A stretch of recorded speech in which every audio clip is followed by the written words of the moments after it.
আপনাদের সকলের দৃষ্টি আকর্ষণ করে বলছি, খুব ভালো করে মনোযোগ দিয়ে বুঝার চেষ্টা করেন।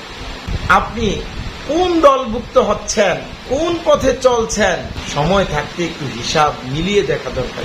এই যে মানুষ জানমাল ব্যবহার করতে গিয়ে স্বাধীন জীবনে ইসলামের কল্যাণময় পথ গ্রহণ করলো, অথবা এটা গ্রহণ না করে তারা অকল্যাণের পথ মানবরচিত ব্যবস্থা জাহিলিয়াত গ্রহণ করলো। মূলত মানব জাতি এই যে বিভক্তিটা হলো তিনটা বিষয়ে একজন ব্যক্তি যখন ইসলাম গ্রহণ করলো তখন ওই ব্যক্তির অবস্থান ইসলামের ভিতরে হয়ে গেল, আল্লাহর সন্তুষ্টি, কল্যাণ এবং মুক্তির ভিতরে হয়ে গেল। আর যখন তিনটা বিষয়ে একজন ব্যক্তি ইসলাম গ্রহণ করলো না, জাহিলিয়াত গ্রহণ করলো, তখন ওই ব্যক্তির অবস্থান ইসলামে হলো না, ইসলামের বাহিরে মানব রচিত ব্যবস্থা তথা জাহিলিয়াতের ভিতরে হয়ে গেল। আল্লাহর অসন্তুষ্টি, দুনিয়ায় অকল্যাণ এবং আখেরাতে জাহান্নামে তার কি হয়ে গেল, ঠিকানা। এখন আপনি কোন পথ গ্রহণ করবেন এটা আপনাকেই তো ঠিক করতে হবে। এখন আপনি যদি পথটা না বুঝেন তাহলে আপনি কি সঠিক পথ গ্রহণ করতে পারবেন? জান্নাতে যেতে হলে জাহান্নামের পথে চলা যাবে না, জাহান্নামের পথ ত্যাগ করে জান্নাতের পথে চলে জান্নাতের আশা করতে হবে। জাহান্নামের পথ ইসলামের বিপরীত মানব রচিত সকল ব্যবস্থা, আর জান্নাতের পথ হচ্ছে সৃষ্টিকর্তা আল্লাহ প্রদত্ত কল্যাণকর পরিপূর্ণ একমাত্র জীবন ব্যবস্থা ইসলাম। ইসলাম ছাড়া আপনি কশ্চিনকালেও জান্নাতে যেতে পারবেন না। দুনিয়ায় আপনার জীবনের কোন সমস্যার প্রকৃত সমাধান পাবেন না। প্রিয় ভাইয়েরা আমার, একজন ব্যক্তি ইসলাম গ্রহণ করতে হলে তিন বিষয়ে ইসলাম গ্রহণ করতে হয়। কয় বিষয়ে ইসলাম? আবার একজন ব্যক্তি জাহিলিয়াত গ্রহণ করে, মানব রচিত ব্যবস্থা গ্রহণ করে, কয় বিষয়ে? তাহলে তিন বিষয়ে ইসলাম আর তিন বিষয়ে জাহিলিয়াত। এই তিন বিষয় আমাদের ভালো করে বুঝতে হবে। কেন? কারণ একটা পরিবার, একটা সমাজ এবং একটা রাষ্ট্র গঠন এবং পরিচালনা করতে গেলে তিনটা বিষয় আগে সমাধান করতে হবে। ওই তিন বিষয়ে আপনি চাইলে ইসলামও গ্রহণ করতে পারবেন, চাইলে জাহিলিয়াতও গ্রহণ করতে পারবেন। ওই তিন বিষয় কি? ইসলামের পরিভাষায় বলতে গেলে বিষয় তিনটার প্রথমটা হচ্ছে রুবুবিয়াত, দ্বিতীয়টার নাম হচ্ছে উলুহিয়াত, তৃতীয়টার নাম হচ্ছে ইতাআত। এই তিন বিষয়ে ইসলাম কি? তিন বিষয়ে তাওহীদ। আর এই তিন বিষয়ে জাহিলিয়াত হচ্ছে তিন বিষয়ে কি? শিরক। তিন বিষয়ের প্রথম বিষয়টা কি? রুবুবিয়াত। রুবুবিয়াত মানে হলো সার্বভৌমত্ব, আইন বিধান, কর্তৃত্ব। এটা হচ্ছে তিন বিষয়ের প্রথম বিষয়। তাহলে এই প্রথম বিষয়ে আপনি ইসলাম গ্রহণ করার অর্থ হলো এই রুবুবিয়াতের ক্ষেত্রে আপনি তাওহীদ গ্রহণ করবেন, অর্থাৎ রুবুবিয়াতে তাওহীদ। আর এই প্রথম বিষয়ে রুবুবিয়াতের ক্ষেত্রে জাহিলিয়াত মানে কি? রুবুবিয়াতে শিরক। এখন সার্বভৌমত্বটা কি? এটা আমাদের আগে ভালো করে বুঝতে হবে। সার্বভৌমত্ব হচ্ছে চূড়ান্ত মালিকানা। আপনার মাথা থেকে পা পর্যন্ত প্রতিটা অঙ্গ প্রত্যঙ্গ, আপনার জন্ম থেকে মৃত্যু পর্যন্ত গোটা জীবন, আপনার টাকা পয়সা, ধন দৌলত, স্ত্রী পুত্র ছেলে সন্তান, জায়গা জমি, আপনার যা কিছু আছে এবং এই গোটা সৃষ্টি জগতে যা কিছু আছে, এই প্রত্যেকটা জিনিসের একজন মালিক আছে। আর এই ফাইনাল মালিক, চূড়ান্ত মালিক, যেই মালিকের পরে আর কোনো মালিক হতে পারে না। আপনি একটা জায়গার মালিক, এটা আপনি ফেলে চলে গেলেন, আপনার ছেলে সন্তানরা, আপনার স্ত্রী, আপনার পরিবারে যারা আছে তারা এটার মালিক হবে। আবার তারা ফেলে রেখে গেলে আবার অন্য আরেকজন কি হবে? মালিক হবে। তাহলে আমরা চূড়ান্ত মালিক না। এই জন্য আমরা যতই মালিকানা দেখাই না কেন, এক সময় এটা ফেলে রেখেই চলে যেতাম। তাহলে চূড়ান্ত মালিক, যেই মালিক সব সময় এটার মালিক ছিলেন, আছেন এবং থাকবেন, চিরস্থায়ী মালিক, যেই মালিকের হাতে থাকবে এই মালিকানা, যার হাত থেকে কখনো কি হবে না, অন্য কারো হাতে মালিকানা যাবে না। এই চূড়ান্ত মালিক হওয়ার কারণে এটার উপরে সর্বোচ্চ ক্ষমতাটাও তার। তাহলে এই যে চূড়ান্ত মালিকানা এবং সর্বোচ্চ ক্ষমতা, এটাকে বলা হয় কি? সার্বভৌম। মালিকানাটা যার কাছে আছে তিনি তো মালিক। তাহলে মানুষের চূড়ান্ত মালিকানা, মানুষের জীবনের চূড়ান্ত মালিকানা, মানুষের সমস্ত সম্পদের চূড়ান্ত মালিকানা, পরিবারের চূড়ান্ত মালিকানা, সমাজের, রাষ্ট্রের চূড়ান্ত মালিকানা যার হাতে থাকবে তিনি ওই ব্যক্তি, ওই ব্যক্তির জান মাল, ওই ব্যক্তির, ওই পরিবার, ওই সমাজ, ওই রাষ্ট্রের উপরে সর্বোচ্চ ক্ষমতার মালিক। কেমন ক্ষমতার মালিক? সব কিছু তার অধীন, বন্দী। কোন একটা মুহূর্তের জন্য তার অবাধ্য হওয়ার কোনো সুযোগ নাই। এই জন্য সবাই তার কাছে নত। তিনি ওই তার অধীনস্থদের, যার উপরে তিনি ক্ষমতাবান, তার জন্য কি দিবেন? বিধান দিবেন। একটা বিষয়ের যিনি চূড়ান্ত মালিক, সর্বোচ্চ ক্ষমতার মালিক, সার্বভৌমত্বের মালিক, এই সার্বভৌমত্বের যিনি মালিক তিনি মূলত ওই জিনিসের উপরে, ওই বস্তুটার উপরে বিধান দিবেন। এটা তার অধিকার। তিনি বিধান দাতা। তাহলে সার্বভৌমত্ব আমরা বুঝলাম একটা বিষয়ের, একটা বস্তুর চূড়ান্ত মালিক এবং ওইটার উপরে সর্বোচ্চ ক্ষমতা যার আছে তিনি হইলেন ওই ব্যক্তি বা ওই বস্তুর সার্বভৌমত্বের মালিক। এখন আইন বিধান কি? সার্বভৌম মালিকের পক্ষ থেকে এই চূড়ান্ত মালিকানা এবং সর্বোচ্চ ক্ষমতাটা যার হাতে থাকে, আরবি ভাষায় রুবুবিয়াতরা যার, তাকে বলা হয় রব, আর বাংলা বলা হয় সার্বভৌমত্বের মালিক। এই সার্বভৌমত্বের মালিক যিনি, তিনি ওই জিনিসটার উপরে বিধান দেওয়ার মালিক। বুঝতে পারছেন কিনা? সার্বভৌম মালিকের পক্ষ থেকে যা আদেশ করা হয়, যা নিষেধ করা হয়, তাই হচ্ছে আইন। যার ক্ষমতা নাই এমন কেউ যদি একটা জিনিসের উপরে আইন দেয়, একটা ফরমান জারি করে, ওটা কি বিধান হবে? এটা বিধান হবে না, একটা কথা হবে। কিন্তু যে কেউ আমরা একটা কথা বললে এটা কি হবে না? আইন হবে না। একটু ভালো করে আমাদেরকে বুঝতে হবে, যে কারো আদেশ এবং নিষেধ কথাকে আইন বলা হয় না। সার্বভৌমত্বের মালিক যা আদেশ করেন, যা নিষেধ করেন, যা তিনি ইচ্ছা করেন, যা তিনি সমর্থন দেন, এটাই আইন। তাহলে এ থেকে আমরা বুঝতে পারলাম যে চূড়ান্ত এবং সর্বোচ্চ ক্ষমতার যিনি মালিক, রব,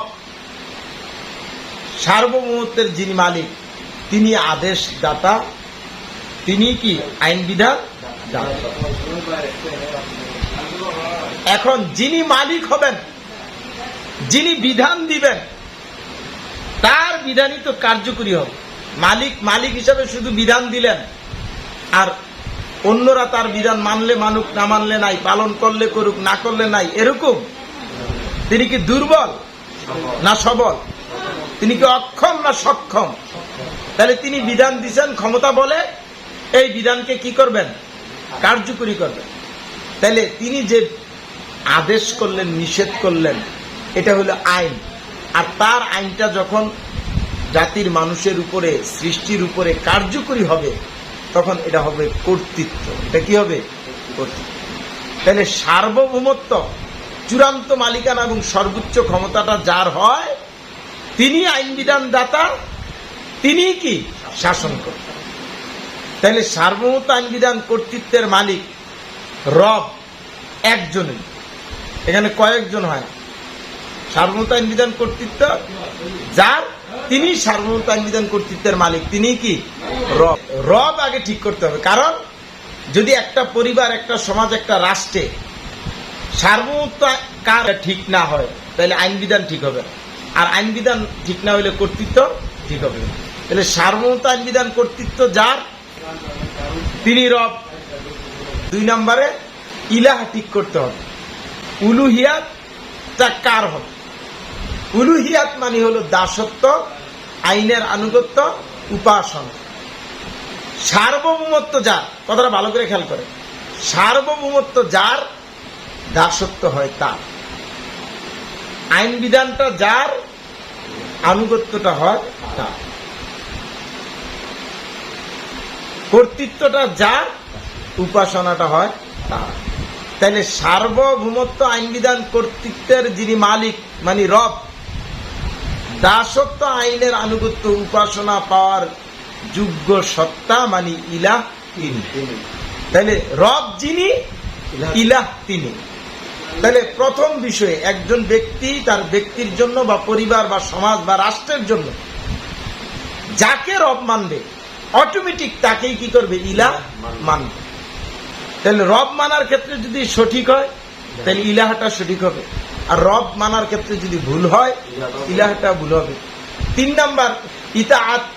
ইতাআত মানে হলো নেতার নেতৃত্বের আনুগত্য, মানে নেতার যে পরিচালনা, এই পরিচালনার অনুসরণ অনুকরণ, এটা হচ্ছে কি?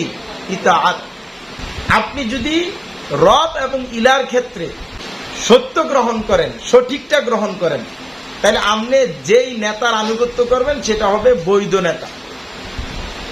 আর আপনি যদি রব এবং ইলার ক্ষেত্রে ভুল গ্রহণ করেন তাহলে আপনার নেতাটা হবে কি? রং, বাতিল, অবৈধ। ইসলাম বলতেছে মানুষের জান এবং মাল, পরিবার, সমাজ এবং রাষ্ট্র সহ জীবনের সকল ক্ষেত্রে সার্বভৌমত্ব, আইন বিধান এবং নিরঙ্কুশ কর্তৃত্বের একমাত্র মালিক মানে রব, একমাত্র সৃষ্টিকর্তা আল্লাহ, অন্য কেউ না। এই যে একমাত্র, এটাকেই বলা হয় তাওহীদ। তাইলে রব একমাত্র আল্লাহ মানে রুবুবিয়াতের মালিক একমাত্র আল্লাহ, মানে এটা হলো রুবুবিয়াতের তাওহীদ। যদি কোনো ব্যক্তি তাদের সমাজ এবং রাষ্ট্র সহ জীবনের সকল ক্ষেত্রে আল্লাহকে একমাত্র রব মানে, ফলে সে সমাজ এবং রাষ্ট্র সহ জীবনের সকল ক্ষেত্রে দাসত্ব, আইনের আনুগত্য, উপাসনা পাওয়ার যোগ্য সত্তা হিসেবে, ইলাহ হিসেবে একমাত্র আল্লাহকে গ্রহণ করতে কি বাধ্য। যার বাস্তবায়নে আল্লাহর মনোনীত যে নবী এবং রাসূল, আদর্শ নেতা, ওই নেতাদের আনুগত্য করতে কি বাধ্য। তা আল্লাহ সর্বশেষ কিয়ামত পর্যন্ত আমাদের জন্য ফাইনাল নেতা হিসেবে ঠিক করে দিচ্ছেন মুহাম্মাদুর রাসূলুল্লাহ সাল্লাল্লাহু আলাইহি ওয়াসাল্লাম। তাহলে মুহাম্মদ সাল্লাল্লাহু আলাইহি ওয়াসাল্লাম হচ্ছেন উনি নবুয়ত লাভ করা থেকে শুরু করে কিয়ামত পর্যন্ত পৃথিবীর সকল মানুষের সকল বিষয়ের জন্য আল্লাহর বিধানের ধারক, প্রতিনিধিত্বকারী নেতা হিসেবে তিনি হচ্ছেন আদর্শ নেতা, শর্তহীন আনুগত্য পাওয়ার অধিকারী, কিয়ামত পর্যন্ত একমাত্র নেতা। তাহলে আপনি আল্লাহকে একমাত্র রব মানলে আল্লাহকে একমাত্র ইলাহ মানতে বাধ্য, এবং আল্লাহকে একমাত্র ইলাহ মানলে মুহাম্মদ সাল্লাল্লাহু আলাইহি ওয়াসাল্লামকে একমাত্র আদর্শ নেতা, শর্তহীন আনুগত্য পাওয়ার অধিকারী নেতা হিসেবে মানতে বাধ্য। যদি আপনি এই 3 বিষয়ে তাওহীদ গ্রহণ করে থাকেন তাহলে আপনি হয়ে গেলেন ইমানদার মুসলিম, আপনার অবস্থান হয়ে গেল ইসলামে, আপনি ব্যক্তিটা মুসলিম, আপনার মতো যারা ইসলাম গ্রহণকারী পরিবার হবে তারা হবে মুসলিম পরিবার। এভাবে যদি একটা এই বিষয়ের ভিত্তিতে একটা সমাজ, একটা রাষ্ট্র গড়ে ওঠে তাহলে এটা হবে ইসলামী সমাজ, ইসলামী রাষ্ট্র। কিন্তু এই 3 বিষয়ে কেউ যদি তাওহীদ গ্রহণ না করে, এর অর্থ কি? আপনি জীবনের অনেক ক্ষেত্রে সার্বভৌমত্ব, আইন বিধান, কর্তৃত্বের মালিক আল্লাহকে মানলেন, কিন্তু আপনার স্বাধীন জীবন, পরিবার, সমাজ এবং রাষ্ট্র গঠন পরিচালনা করতে গিয়ে আপনি গণতন্ত্র, সমাজতন্ত্র, রাজতন্ত্র, মানব রচিত বিভিন্ন ব্যবস্থা মানলেন। আপনি বললেন এটা তো রাষ্ট্র চালানোর জন্য মানছি, এটা তো আমরা ব্যবসা করার জন্য মানছি, এটা তো চাকরির জন্য মানছি, এটা তো আমি হালুয়া রুটি খাওয়ার জন্য মানছি। আপনি যেই জন্যই মানেন, জীবনের যেই ক্ষেত্রে আপনি মানব রচিত ব্যবস্থা মানছেন, এই মানব রচিত ব্যবস্থা বলতেছে সমাজ এবং রাষ্ট্রে সার্বভৌমত্বের মালিক হচ্ছে মানুষ। তাহলে আপনি মানুষকে সার্বভৌমত্বের মালিক মাইনে আপনি কি করলেন? যতটুকু জায়গায় মানুষকে সার্বভৌমত্বের মালিক মেনে নিলেন, ততটুকু জায়গায় আল্লাহকে সার্বভৌমত্বের মালিক অমান্য করলেন, এটা কুফরি। এখন আপনি ততটুকু জায়গায় আল্লাহকে সার্বভৌমত্বের মালিক বাদ দিয়ে কুফরি করে সার্বভৌমত্বের মালিক মানলেন কাকে? মানুষকে। এটা হলো শিরক। যার ফলে আপনি কি করলেন? এখন এই রুবুবিয়াতে রব মানার ক্ষেত্রে যখন আপনি কুফর এবং শিরক করলেন স্বাধীন জীবনে এসে, এর ফলে আপনি ইলাহ মানার ক্ষেত্রে আপনি এখন কি করবেন? কুফর এবং শিরক করবেন, করতে বাধ্য। এবং এর বাস্তবায়নে আপনি এখন এমন নেতাদের নেতৃত্বের আনুগত্য স্বীকার করবেন যেই নেতারা আল্লাহর সার্বভৌমত্বের অধীন না, যেই নেতারা আল্লাহর আইন বিধানের ভিত্তিতে নেতৃত্ব দানকারী নেতা না। এর মানে কুফরকারী, শিরিককারী নেতা, অবৈধ নেতা, আবু জাহেলের অনুসারী নেতা। তাহলে এইরকম নেতাদের নেতৃত্বের আনুগত্যের অধীনে থেকে আপনি যদি আপনার জীবন বা আপনার পরিবার বা আপনার সমাজ বা আপনার রাষ্ট্রকে গঠন করেন, পরিচালনা করেন, তাহলে আপনি মুসলিম না, আপনার পরিবারটা মুসলিম পরিবার না, আপনার সমাজ এবং আপনার রাষ্ট্রটা ইসলামী সমাজ, ইসলামী রাষ্ট্র না। কুফরকারী, শিরিককারী, কাফের এবং মুশরিক, জাহেল পরিবার, জাহিলি সমাজ, জাহিলি রাষ্ট্র। আমি কিন্তু আপনাদেরকে গালি দেই নাই, আমি আপনাদেরকে বিষয়টা বুঝাচ্ছি যে চুরি করে সে চোর। চোর কি গালি? এটা তার কাজের কারণে। যে দান করে সে কি দানশীল? দানশীল তার উপাধি না, এটা তার কাজের কারণে এটা নাম হয়ে গেছে। তো প্রিয় ভাইয়েরা এবং বোনেরা, আমি আলোচনা এখন সমাপ্ত করে দিচ্ছি যে এই তিন বিষয়ে এখন আমরা এই জাতির মানুষ কোথায় আছে, আমাদেরকে হিসাব মিলাইতে হবে। আপনি মাদ্রাসা, মসজিদ, মক্তব, খানকা, ধর্মীয় নীতিমালায় পর্দা, পুশিদা, স্বামীর খেদমত, সুবহানাল্লাহ, আলহামদুলিল্লাহ, দান খয়রাতে আপনি আল্লাহকে মালিক মানেন, আল্লাহর বিধানের আনুগত্য করেন, আল্লাহর রসুলের অনুকরণ করেন। আপনি ইসলামের যে তিনটা বিষয়, রুবুবিয়াত, উলুহিয়াত এবং ইতাআত, এই তিন বিষয়ে জীবনের কিছু ক্ষেত্রে ইসলাম গ্রহণ করলেন। কিন্তু আপনি আপনার পরিবার, সমাজ, রাষ্ট্র গঠন করতে গিয়ে আপনি এমন দল, এমন নেতার অধীনে আছেন যেই দলগুলো, যেই নেতাগুলো গণতন্ত্রের অধীনে, সমাজতন্ত্রের অধীনে, রাজতন্ত্রের অধীনে, অর্থাৎ রুবুবিয়াতে কুফর এবং শিরিক, উলুহিয়াতে কুফর এবং শিরিক এবং ইতাআতে কুফর এবং শিরিকের অধীনে থেকে তারা জীবনযাপন করতেছে।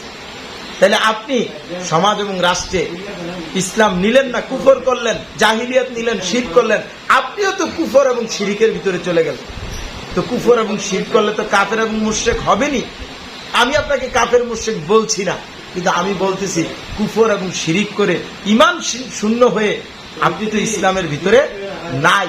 এখন ইসলামের বাহিরে থেকে নামাজ, রোজা, হজ, যাকাত করে যদি আপনি জান্নাতে যাওয়ার স্বপ্ন দেখেন, আপনার আমলগুলো কবুল হবে ভাবেন, আপনি আল্লাহকে মালিক বাদ দিয়ে মানুষকে মালিক মেনে আল্লাহর গোলাম দাবি করে মনে করেন আল্লাহ খুশি হচ্ছেন, আপনি আল্লাহর আইন পালন না করে মানুষের বানানো আইন পালন করে আপনি যদি মনে করেন আমি আল্লাহর গোলামি করতেছি, আমি তো শান্তি পাবো।